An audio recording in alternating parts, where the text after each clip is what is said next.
3, 2, 1. Welcome back to Tell Me Your Story, New Paradigms for a New World. I'm Richard Dugan, your host. I have a co-host today on the program, and I will for the next 12 Saturdays at the end of each month, and his name is Will Lynn, and I want to welcome you back to our program. We're talking about Mythosophia, entertaining the depths of myth and wisdom, and just to let our listeners know, there's a Facebook page, and it is facebook.com/Mythosophia. That's MYTHOSOPHIA. And it's really nice to continue our discussion here about mythology, which dives into so many other areas. But today's focus is going to be on our guest who is in studio with us, Dennis Slattery. And I'm going to have you, Will, introduce Dennis, give our listeners a little bit of a background, and then we're going to jump right into our topic.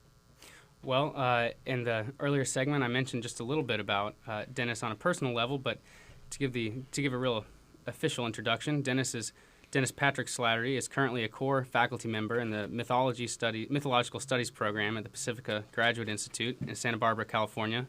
He's taught for 43 years at the elementary, secondary, undergraduate, and graduate levels. From 1984 to 1987, he taught teachers the classics of literature at the Dallas Institute of the Humanities and Culture summer program for teachers, directed by Louise Cowan. He also taught for 6 years at the Fairhope Institute of Humanities and Culture summer program for high school teachers under the direction of Dr. Larry Alums, who is the current director of the Dallas Institute. So welcome, Dennis. Welcome. Thank you, Will and Richard. Pleasure to have you with us. This is a as treat. We jump into this. This is the first program of 12. As I have mentioned a number of occasions. We've slotted the last Saturday of each month to talk about mythology, and in this case, the subtitle Mythosophia. So, Will, let's have you start us off as far as where are we going with Dennis on this journey today? Well, as I just read, Dennis has been teaching at every level, so I thought that would be a great opportunity for us to start at the very beginning. Dennis, what is myth? What is myth? What is myth? Yeah. I wrote myself, I continually write definitions of what myth is to myself in my journal. And the other day I wrote that myth is what allows us to stand up in a strong wind. In other words, it gives us, myths give us support. They allow us to have a flexibility rather than a fixation. Myths also, and here I'm going to steal from Rollo May in his wonderful book, The Cry for Myth. He says that a person without a myth is a person without a home. When we live a mythless life, we live an orphaned life. So there's a part of what myth is that grounds us in place. 7 or 8 years ago, I became more and more dissatisfied with the idea that myth is story. Now, in the original Greek, I've seen 2 translations. Myth is story. Also, myth is word. But what began to intrigue me, Will, is what is it behind the story that helps to give it some shape and form? And is there something even behind that? So where I find the juice for me, taking nothing away from Narcissus and Echo and from Achilles and from all of the wonderful figures in myth, is what kind of energy fields rest behind these delicious mythical stories that find their way into film and into advertisement, into short stories, contemporary short stories today. And here's where I am. There's the story. Behind the story is an archetypal reservoir that the story is pulling from. Behind that is an archetypal energy field that coagulates into into forms of this archetypal reservoir.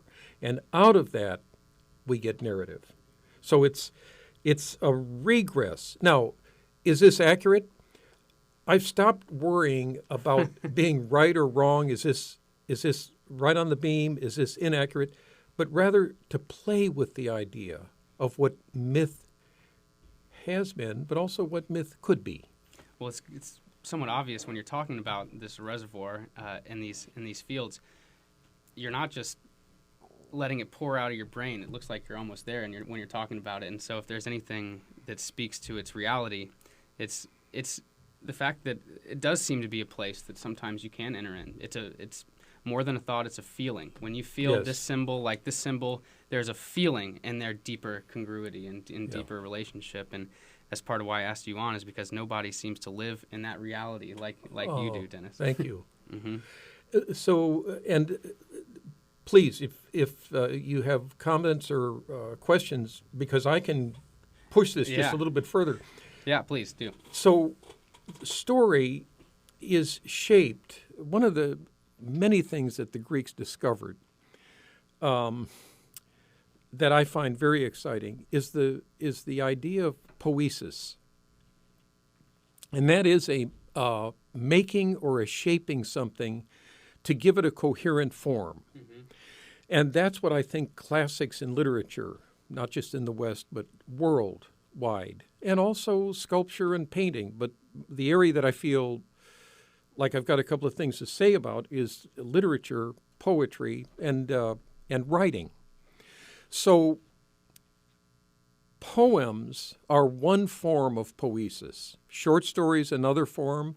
Epic is another.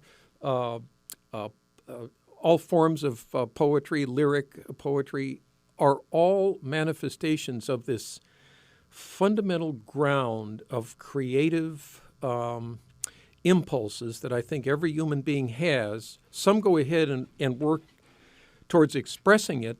Others don't. They fold in on it.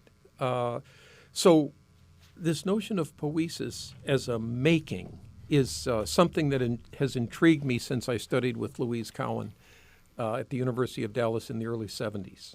So I got to take a class with you. I think it was the Epic class. It was Epic. And it was during the time I was taking an alchemy class. And I felt like the way that you talked about poiesis and the way that Lance Smith was talking about alchemy, they really congealed for me, and as a way to look at a process of creation. And for a young man, that's kind of hard, because we like to think that it's an off-on, or it's take the next step and you're there the next step, as opposed to every step is characteristically different. Yes. And that's hard. And that's not how it is for simple mechanics. That's how it is for baking, for alchemizing, for growing food, and these kinds of things. And so there are a lot of poetic ways to describe poiesis. Yes. And that is, I think, a act of poiesis itself. It is. My wife is an avid cross-stitcher. She has been for 45 years. She'll sit in front of the TV in the evening with me, and she is in that cross-stitch world, and she might as well be on a bus 1,000 miles from our house. She's in that poetic field because she's in the process of giving something a shape that otherwise would remain a pile of different colored threads on the table. So I couldn't agree more that poiesis is that creative act. And if it's rebuilding a 57 Chevy six-cylinder engine, that's a poetic move. It can be. Yeah. It can be. Well, it certainly is an exciting life when you let it be. When you let it be, yes. And I think that's part of the impulse of this program, is to continue to push mythology into the field of everyday life, and to allow everyday life to become increasingly mythic. When I was 17, I went through a little existential phase of thinking, well, what is the purpose? Where is meaning? And I didn't know where to even look for meaning. What is meaning? Where's the ground? Where's the foundation? But now, through the study of mythology and philosophy too, but especially mythology, everything seems grounded in meaning. Everything is grounded in context. And that's one thing that you talk about with epics and myth as founding stories, as maybe you could say a little bit about that, about how an epic may serve the function of founding. Yes. No, that's a good one. Founding, and we could even say refounding. I'm thinking of Aeneas when he takes his father and his son from the burning walls of Troy, and then he gathers the Lares, the household gods, with him. And they leave, and his wife Creusa keeps the Greeks deflected until they can make their escape, because they're on their way to refound a city, and it'll be Rome.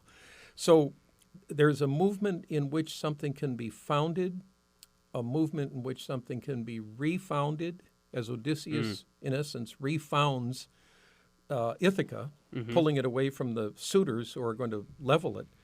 And that speaks to, I think, one of the deepest archetypal patterns that's in us as human beings. We want to leave a trace in the world. Some do it through terrible acts of violence.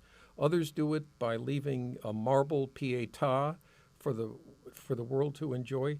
But I think there's an epic impulse in all of us to mark the world as it's continually marking and scarring us. We can't escape that, nor I don't think we even should.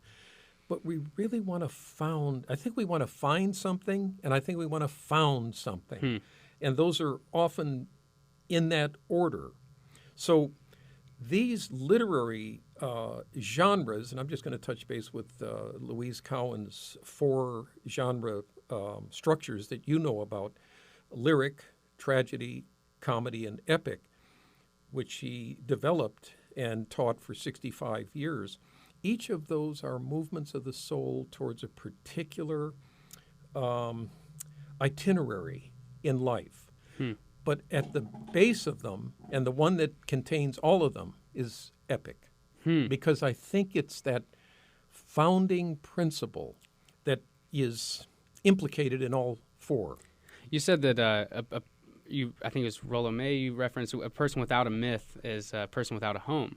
And so it seems like, in many ways, these founding stories are giving a home for people to exist in. And it reminds me of a line from Socrates: courage is primarily of the philosophical disposition. Because if you don't have something you believe in, you don't have anything to be courageous about. Courage is just blind young man's willingness to risk his life. Yes. So I think right. You might say the same thing with myth. Myth is the source of true courage. Just as philosophy is. It's that pattern which you believe in deep down on a personal level. Yes. I think Campbell really got it right in Hero with a Thousand Faces when he laid out that structure for the heroic. First, you have to hear a call. And there are people who remain deaf to being called to anything and live a whole life and die not uncalled, but unable to hear it. The next phase is to heed the call. But because we have free will, we can refuse the call as well. But I love the third part. If one hears a calling and heeds the calling, the third movement is you must give yourself over to something greater than you are. That, for me, is where courage really gathers, coagulates, because to give oneself up and to allow the ego to kind of dissolve in the face of something bigger is epically courageous. That's very interesting. It's something that Will and I had talked about not only on our previous program, but in conversations since. And as Will and I have chatted, and this is the first time you've probably heard this, maybe not, the modern day Star Trek Next Generation was dubbed by a very good friend of mine back in Phoenix as we would chat about this, both of us big Trekkie fans. The Next Generation series specifically was, as he put it, our modern day mythology. But as you have spoken about this aspect of hearing the call, heeding the call, and then giving yourself up to a higher power. Now, then this is sort of the first time I've actually put it in this context on the radio broadcast. And so I want people to understand that I'm not advocating anything. I am just putting forth an idea. Good. You're familiar with the series? I am, but not. I won't I go into hope detail. I'm not going to be no, quizzed. you're not 'cause going to be quizzed. No. Okay. You're familiar with one of the characters that was brought in called the Borg, The Borg. Yes. the collective. Yes. And setting aside the destructive habits of the Borg to assimilate other civilizations against their will, there is no one singular mind that is in control. It is the collective. Mm-hmm. And yet, and they function quite well. They get the job done, whatever it might be. When we talk about, and Will and I talked about this just recently, the intuition. Yeah. And let's use that as the context for hearing the call. I instruct people that they should listen to their intuition, that it will never, ever, ever, ever, ever, ever lead you astray, that it will never put you in harm's way. It will challenge you, but it will never put you in harm's way. Then the next step is, and I went through a personal growth program of an intensive, a 5-day intensive, where I wrote down on a big old piece of paper that I was not just going to listen to the still small voice, but I was going to follow through. I was going to do what it asked me to do. What's the point of listening if you're not going to follow it? You know, if you're not going to follow it, then don't listen. Oh my gosh, you're like the paradox, the beauty and the paradox you're describing is awesome. You're saying you have to submit your own self to listen to submit your own self and dissolve your own self in order to listen to yourself. In a manner, exactly. But then there comes the other element that you and I talked about just a few days ago. And that has to do with this whole business of free will and, yes, the ego, but also, and I'm going to tie in the Borg into this. When you choose to do the first two steps, you are basically acknowledging that you are now, in a manner of speaking, giving up your will for the collective, for the good of all. And for example, there are 3 of us in the room. Each one of us can listen to our individual intuition. And each one of us will be given different directives. However, all 3 directives are congruent with the big picture, with the collective. Yes. So there is so it's almost as if, and you and I talked about this, Will, in terms of where we've been, where we are, and where we're going. Where we've been, the one. Where we are, duality, Maya, the illusion. Where we're going, the one. And in order to get back to the one, we have to go through this individualistic mentality, mindset, in order to make the next step that I've just described of saying, how willing are you to bring about a better life for all? Yeah. Are you willing to let go of the self? Yeah. So are there, so is this, at this level, is this the importance of mythology in our lifetime today? To teach us that, to show us that? Yeah, and it's the basis of Buddhism as well as I understand it. That I'm sorry, Buddhism? Buddhism. Buddhism. Oh, Buddhism. I beg your pardon. And I read Buddhist thought as I teach the Divine Comedy, and it's astonishing how they are in such great correspondence. Self-absorption is hell itself in the Buddhist thought. Most specifically in Shantideva's A Guide to the Bodhisattva Way of Life, written in the 8th century. This is exactly what's taking place in the 3 canticas of Dante's Divine Comedy. All of the souls in Inferno suffer alone. All of the souls in Purgatory suffer in community. Now they're suffering, but they're on a different qualitative level, and they're also suffering in hope. It's different to suffer hopelessly, and it's to suffer hopefully. And those 2 realms constitute 70% of the entire journey. Now, what has happened to the souls in Inferno? They made themselves their own deity, and they were then caught in a myth that calcified and fixated. And that's their condition for eternity as Dante travels through it. Imprison themselves in themselves. They're imprisoned in themselves. And I mean, I forget the Shakespeare play, might be Hamlet. We make a heaven of hell or hell of heaven. We do that to ourselves. Maybe Othello, one of the tragedies. But in the purgatorial realm, one suffers in community and gets out of oneself in actually helping others make it up Mount Purgatory. And then in the last realm, they are already in that state of a kind of mystical bliss, a very tough part of the poem to grasp, in part because it moves towards abstraction. But the other two worlds are very fleshy, very meaty. The ones in Purgatorio I think, are the ones who are still living in a viable, organic myth. In Inferno, they have frozen. And then we get the figure of Dis, of Satan himself, deep in the bowels of that cone, and he's frozen in ice.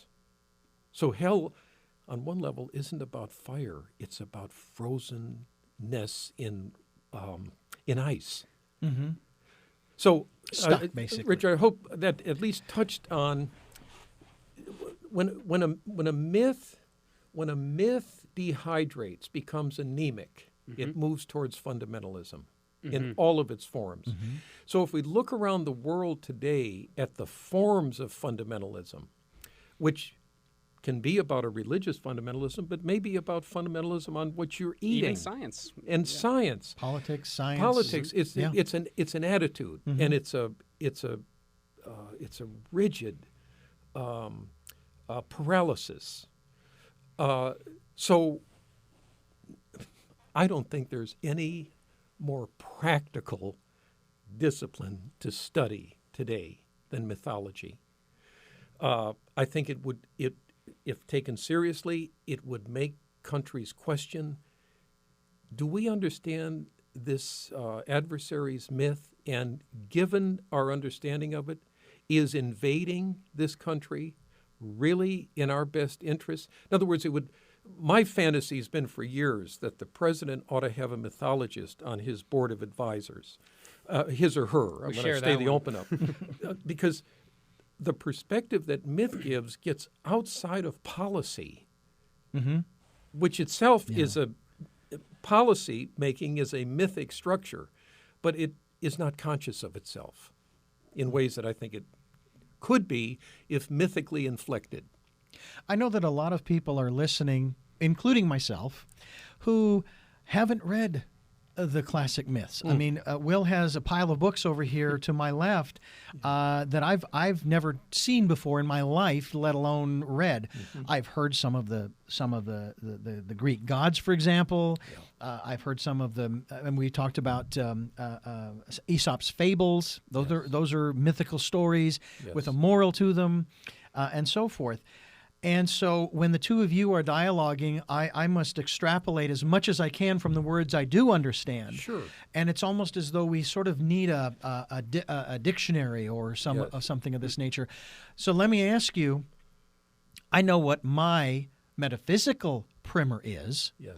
What would be a good mythological primer for the beginner who is intrigued by everything that's being spoken about here, such as myself, but doesn't really have the time or the inclination to read some of these massive volumes as much as we'd like to? And that's where I feel our educational system has really dropped the ball, because I think that so much so much time is wasted on things that have no relevance. No, that's right. So tell me, what would be a good primer? Well, he's just opened you so beautifully have I opened the door. Pandora's box? No, you've opened a segue. The fundamental intention in writing this book was to be a primer for people who want. Oh, sorry. There we go. Okay. Tell us the book's title for the radio listener. Yes, it's entitled "Writing Myth, Mythic Writing," but you can't see the spelling. The first writing is writing. Okay. The second writing adds a W, because writing is, I believe, a ritual way to get at knowing something that one has maybe half formed. The intention of the book is to engage the reader's myth. Let me just name a couple of chapters. Engaging the myth that writes you with an R, not W. Writing the aesthetic self, mythopoesis. Writing through the embodied self. Writing the wounded self. So the intention of the book is to offer a modest amount of information on myth and inflect it to personal myth, and then invite the reader into their own narrative identity along a particular corridor through a series of questions, because it's my belief that writing opens those parts of us up that even in speaking can still remain concealed. So you're talking more than just journaling here. Each one of us can actually create our own mythology. Yes. Based Or upon you our might lives. even say we already do have somewhat of a mythology, and we don't even know it. No. And I mean, how many apples are in our movies? How many apples are on teachers' desks? And we don't even think twice when we see that apple that this apple has deep, deep, deep meaning. And Yeah. we know for a fact Steve Jobs had this particular apple, and even more specifically Newton's apple in mind when he designed the Apple logo. So I would argue that we are, I mean, Pandora, you mentioned Pandora's box. How many diamond advertisements do you see that say Pandora on them? We're inundated by myth, whether we know it or not. I was recently lucky enough to be in Budapest, and I asked my tour guide, I said, do you guys in your classrooms, do you study mythology, classics, etc.? He said, well, if we didn't study the classics, how would we know what's going on in the art in our museums? And I said, I'm not sure that most of us in the United States could answer that way, because I think a lot of us don't know the art in museums and the apple in the middle of a Disney movie. And I think what you're describing about this book is an opportunity to work into your own personal myth, into the myths of the world, and to find that relationship that is both there and can be developed with myth. Yes. Now, there's Yes, also an element, nice. too, of symbolism. I mean, you're using the symbol of the apple. And the unspoken understanding of the apple can only be derived from having some level of experience with an apple, having some level of experience having heard stories about the apple, whether it be from a biblical perspective or Shakespeare or the Greek tragedies, etc., on infinitum. And, I've often thought about this whole aspect of symbology or symbolism, in that if I was to take a book and just take, say, the first sentence, every single word evokes an image in one's mind. And then you start putting those words together, and that sentence now starts to evoke a particular image in one's mind, those symbols, and on and on and on. And whether you take the time to actually think about those symbols or not, your brain does. Yeah. So now we're starting to get into an area when we start talking about mythology, at least from my understanding, we're now starting to talk about, if you will, almost subliminal messaging, not just in our modern day marketing and advertising departments, but in terms of authors, movie makers, playwrights, or just people who are wanting to share their ideas, such as what we're doing here. The words that we're using are evoking certain images, but the images are not the same from one person to the next. So in a manner of speaking, Dennis, isn't it difficult to get across these ideas to the masses, shall we say, whether it be 100 or 100 million, because everybody has their own image of those symbols and that symbology. Yeah. How do you get that idea out there that you had that people can understand? It's almost like there are 3 visions of what we want to accomplish in our lives in this room. And Steve Jobs had a vision. And when he died, I said, Apple will never be the same because no one in that company has the vision he had. Yeah. How do we? Well, you give a really good,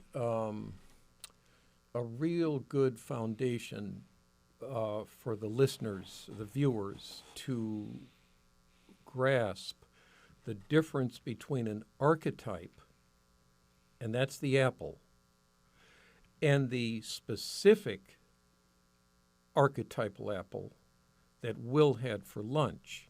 That's history. So, or let's go to your word vision. Each of us has a vision because visions are archetypal, but each of us has a specific vision that's biography and history. So, Richard, just that concept, if grasped, would help anyone entering this. Admittedly, it can be very obscure, very murky world of myth. But if people hang on to the idea that myths are patterned ways each of us uses to take in and comprehend the formlessness of events that bombard us during the day, and then the dream images that bombard us at night, because the psyche is always poetically in motion. Yeah. That would take people a huge quantum leap into grasping not only myth, but myths. When I teach Joseph Campbell, I like to use the image that myths. If I took my shirt off right now, no, I don't even have to take my shirt off. I can do this. I can do this as a visual. For me, this is myth. Mm-hmm. This is history. I understand myth as the inner sleeve of history. It's helping give this sleeve shape, but it's invisible unless I turn it over, and then we can see the pattern. Maybe it's reversed, or maybe it's a different pattern. So one's personal biography, and that which is mythically inflected, dovetails with the larger social myth that each of us is in, both in Santa Barbara, West Coast, United States, and then it goes out. And then finally for Campbell, and it's even truer today, it's the new myth is the planet. I mean, its survival, her survival, is absolutely contingent on every one of us. In the past, the vision wasn't that great, Right. but something happened with that photograph of the sun, of the Earth jewel, rising. They call it. The blue Right. jewel. The or blue something. jewel. Yeah. Yeah. I mean, that changed consciousness in an instant, and I think changed a kind of mythic perspective as well. The planet has been, and this is only a word I've just started to utilize, try not to use it too much, but the Earth has basically been anthropomorphized. Is that a fair statement? It had been for a long time, especially. I think that actually may be one of the core qualities of a lot of myths, where, for example, Jeb in the Egyptian tradition, he is the earth. Or and the Fisher King in the Holy Grail legends, some might say is healing him is to heal the land, Yes. and so with the blue jewel, I think myths, one of the demands on myths has always been to establish cohesion where there is not yet cohesion, to establish a bigger frame where a bigger frame is needed. Right now, we need to think holistically about the world as a whole. And so right now, that's one of the demands on myth, is to establish that as a frame that people like to see through. And I think in better ways and in worse, it's active doing that. It is said that you can certainly kill the idea maker, but you can never kill the idea. Would the same thing be true of myth, and that if you started a myth, okay, in the context in which we're speaking here, and not just some story about some celebrity who did something, but they didn't really. I mean, that would be under a different category. And what would it have to contain to endure time? For me, it would have to carry sufficient archetypal energy that gave it a universal heft, so that it would have duration. Without that, there's a good chance it will simply be another passing fad with a lifespan of maybe 18 months. I use this line, I cited this line in writing Mythic Writing because it really helped me understand myth. And I'm forgetting it might be Stanley Krippner, his book on myth. Anyhow, I forget. But the line is, a myth can make a cow sacred in one culture and a hamburger patty in another. Same animal, two differently inflected, one towards consumption, one's towards worship.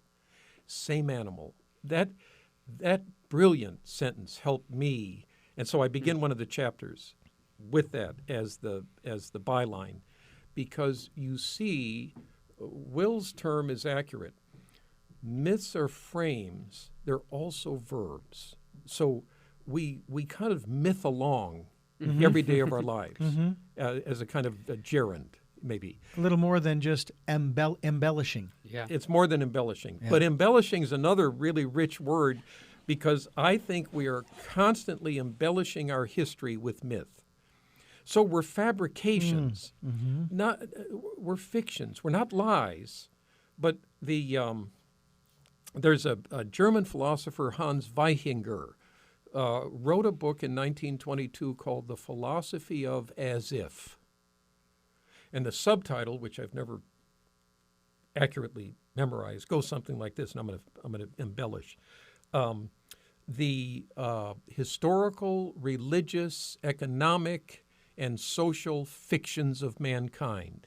And in that book, heavily influenced by Immanuel Kant, is probably 150 as-if fictions that we have the capacity to live by.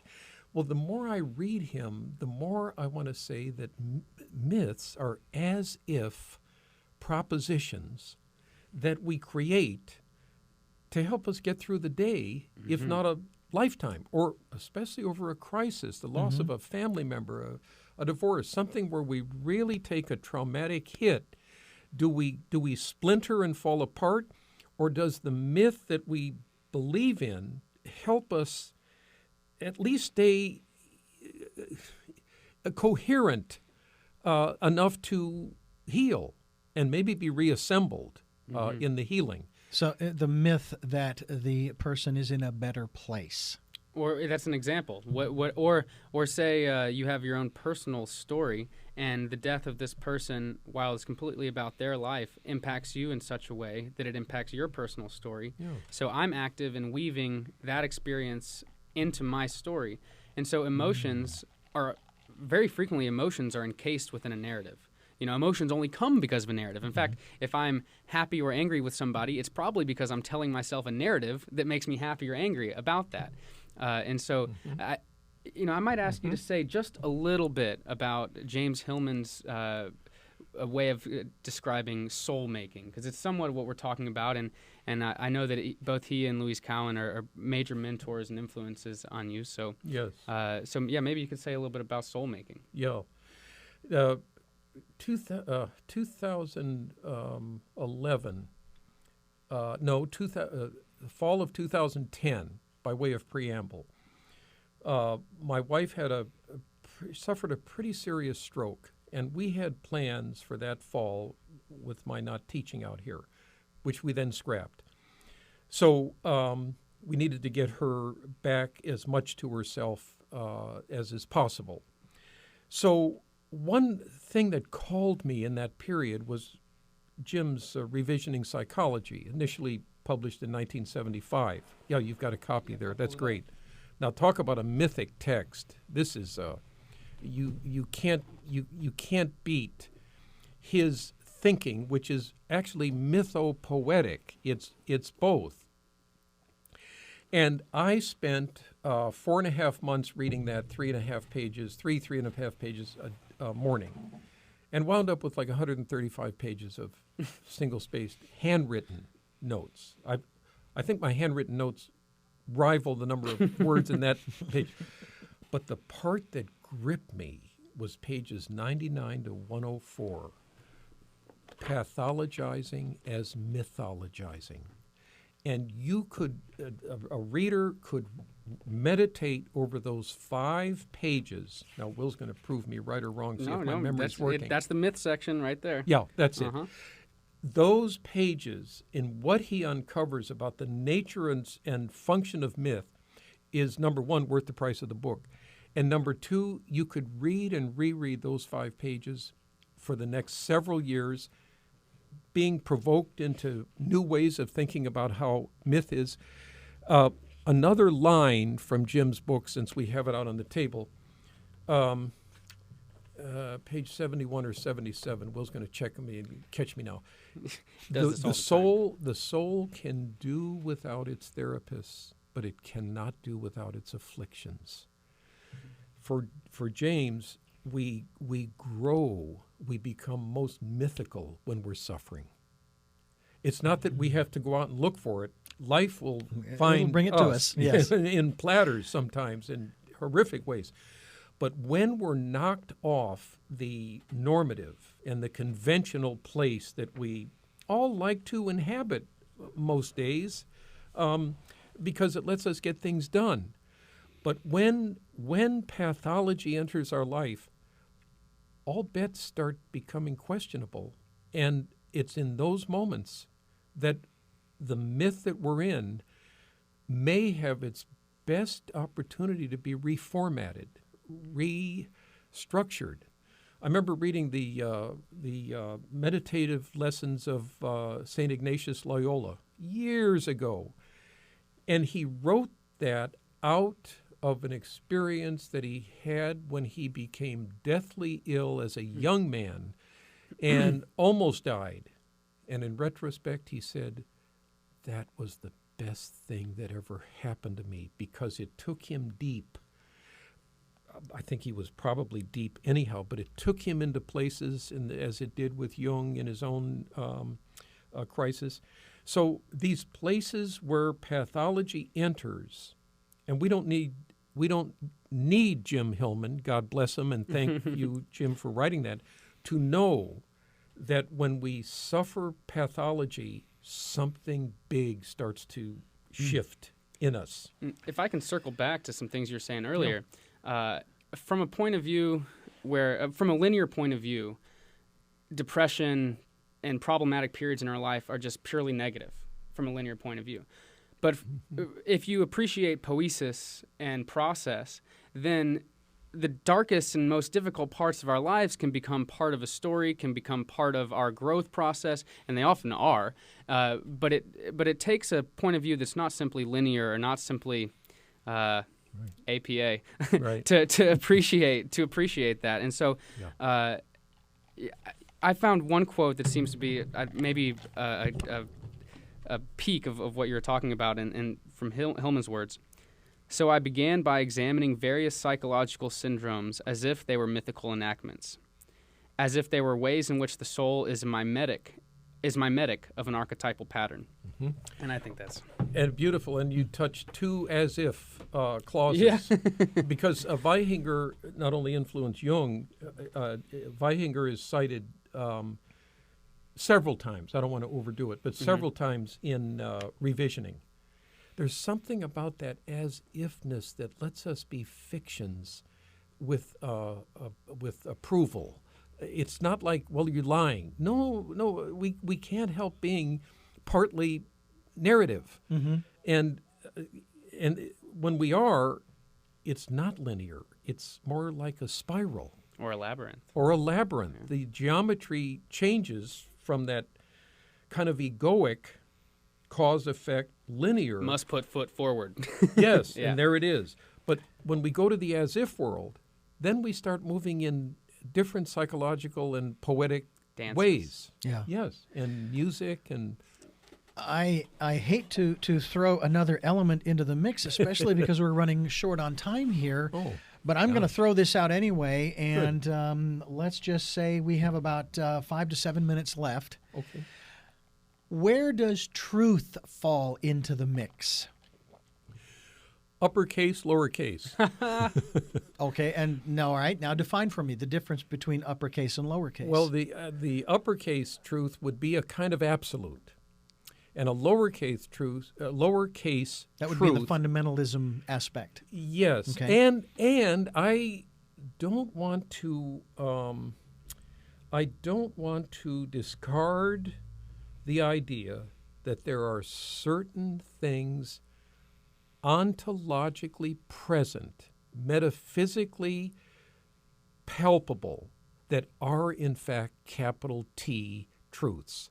Otherwise, I'd find myself as a freewheeling relativist, and I don't think I am. And maybe I have the Ursuline nuns in 8 years of grade school to thank or curse for that. But I think we make our truths through the myths that we become more cognizant of, more conscious of. And so a hamburger patty may be the truth for me, and the sacredness of that same cow would be the truth for you. Am I wrong to eat what you worship? Well, then, see, that opens up the huge thing. Well, it depends on context. Well, what collective myth do you come out of? How did you get there? I like anyhow, the contextual statement of, I think it was Paul who said in that aspect, don't do something that will cause another to stumble. Doesn't mean you can't eat a hamburger, Right. but don't do it in such a way Yeah. that interferes with another's path, if you Yes, will. fair enough. And that's one of the things I think that I have learned over the years is, and it's been a hard lesson because I've gone up against a lot of religious folks and asked some of the really hard questions, and a lot of the answers didn't make sense to me. And so I Yes. challenged and I challenged and I challenged. And then I realized that, okay, it's great to ask the questions, but you don't have to try to beat the other guy up Yeah. to try to convince them that Yeah, they're wrong that's because right. your thought process is Yeah. going in a different direction. Yeah, so much time. Hold to your thought process Yeah, and continue to work on it. yes, And then maybe even open up a little bit to trying to understand where they're coming from. yeah. And that That's makes good. a huge difference. Huge difference is right. Right. Before we wrap up our program, and again, we are getting close on time, I want to remind our listeners you are listening to Tell Me Your Story. We are talking about Mythosophia, entertaining the depths of myth and wisdom. We're here with Dennis Slattery and also with Will Lynn, who will be back with us again next month. The last Saturday in Saturday or Sunday in February, and each month thereafter, as we put together 12 programs in the light of Mythosophia. And again, if you're interested in finding out more, the title of the book is Writing Mythology, Right. Mythological Writing. Writing myth, Writing mythic myth, writing. mythic writing, Yes. writing myth, mythic writing, and again, the author is our guest, Dennis Slattery. And before we wrap up the program, I have 3 final questions for you that I always ask on this program. I've asked Will the same 3 questions, and we'll start with the first one, which is always a good place to start. Yeah. Who is Dennis Slattery? And may I, real quick, because one other thing I wanted to get in is a little bit of history that you've been a part of. So in answering that question, maybe you can say a little bit about your time in Dallas and your time in Santa Barbara. Mm-hmm. As a If that is one If of the that's part of your answer. right, exactly. I've never prompted my guests to ask from it because I've had someone has asked me, well, what do you mean? yeah. I say, well, what does the question Yeah. say to you? So Yeah. I say to you again, who is Dennis Slattery? Dennis Slattery is an Irish American writer, sometimes full of more blarney than he's worth, who's been riding motorcycles for 45 years, and has a wonderful biker babe wife who loves to ride the Harley Electric Glide Classic with him, and who loves being a father and loves being a grandfather to two beautiful granddaughters. What is it that you hope to or want to achieve through the work that you're doing now? Yeah, good question. I give writing retreats around the country, and I've given them in Italy and Switzerland. I love presenting these, often through this book. Actually, the book is a consequence of doing it, so that people begin to see, grasp more fully, and love the narratives that they are.